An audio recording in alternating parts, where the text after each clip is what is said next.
ఇలాంటి మరెన్నో వీడియోలు చూడడానికి like, share, subscribe and comment. రోజు ఈ వీడియోలో 2024 సంవత్సరంలో వరుదిని ఏకాదశి ఎప్పుడు వచ్చింది? ఏ దేవుని పూజించాలి? ఏం దానం చేయాలి? ఈ రోజుకున్న విశిష్టత ఏమిటో తెలుసుకుందాం. ఏకాదశి అంటే విష్ణుమూర్తిని ఆరాధిస్తాం. ఉపవాస దీక్ష చేస్తాం. ప్రతి నెలలో 2 సార్లు ఏకాదశులు వస్తాయి. వీటిలో దేని ప్రత్యేకత దానిదే. ప్రతి నెలకు 2 పక్షాలు ఉంటాయి. అవి శుక్లపక్షము, కృష్ణపక్షము. పక్షానికి ఒక ఏకాదశి చొప్పున ఏడాదిలో 24 ఏకాదశులు ఉంటాయి. ప్రతి నెల పౌర్ణమికి, అమావాస్యకు ముందు ఈ ఏకాదశులు వస్తూ ఉంటాయి. ప్రతి నెల అమావాస్యకు ముందు వచ్చే ఏకాదశిని బహుళ ఏకాదశి అంటారు. చైత్రమాసంలో కృష్ణపక్షంలో వచ్చే ఏకాదశిని వరుదిని ఏకాదశి అంటారు.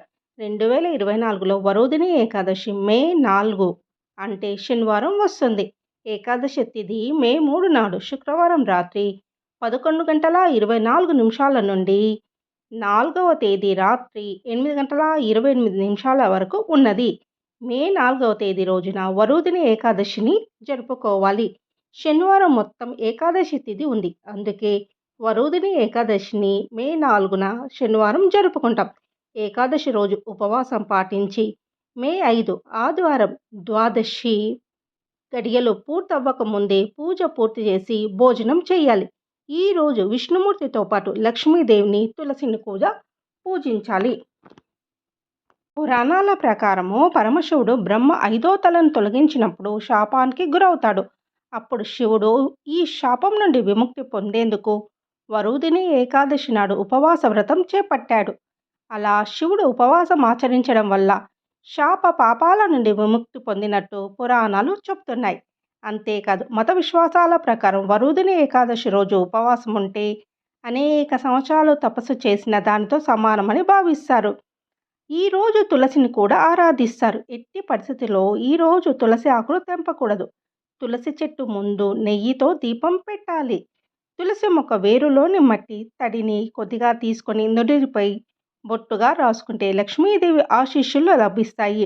వరుదిని ఏకాదశి రోజు కొందరు శ్రీ మహావిష్ణువు అవతారమైన వామనమూర్తిని కూడా పూజిస్తారు. మరికొందరు శ్రీకృష్ణుని ఆరాధిస్తారు. ఈరోజు మధురాష్టకం పఠిస్తే అష్ట కష్టాల నుండి విముక్తి లభిస్తుందని, ప్రేమ, సంతోషం, ఐశ్వర్యం ఉంటుందని భావిస్తారు. కష్టాల్లో ఉన్నవారు ఇదే రోజు గజేంద్ర మోక్షం కూడా పఠిస్తారు.